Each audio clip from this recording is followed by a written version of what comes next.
तर आखाती देशामध्ये सुरू असलेल्या युद्धाचा फटका आता मत्स्य व्यवसायाला देखील बसलाय। ससून डॉक परिसरामध्ये मासेमारीसाठी लागणाऱ्या डिझेलच्या दरामध्ये मोठी वाढ झाली आहे। आधी 90 रुपयांच्या आसपास मिळणारं डिझेल आता थेट 114 रुपयांवर पोहोचलंय।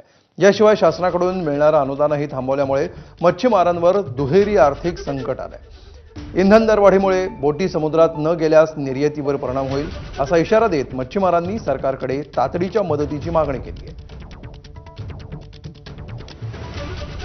इराण, इस्रायल, अमेरिकेचं जे युद्ध सुरू आहे त्याचा फटका दिवसेंदिवस जागतिक पातळीवर बसू लागलेला। पण विशेष बाब म्हणजे की मुंबईला एक मोठा समुद्र किनारा आहे आणि या समुद्र किनाऱ्यात मासेमारी केली जाते।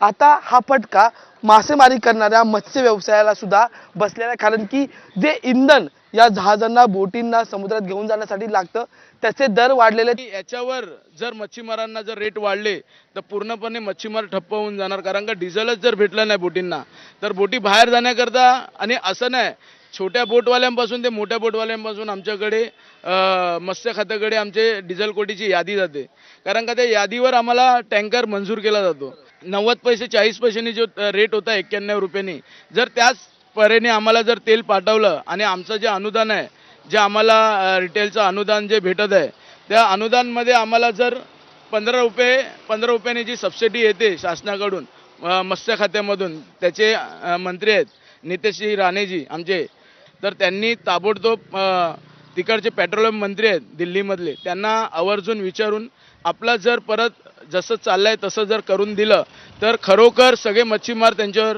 खुश होतील। व्हिडिओ जर्नलिस्ट रोहित कांबळे मी अजय माने, एबीपी माझा, मुंबई। तर मुंबईच्या कांदिवली पूर्वमधील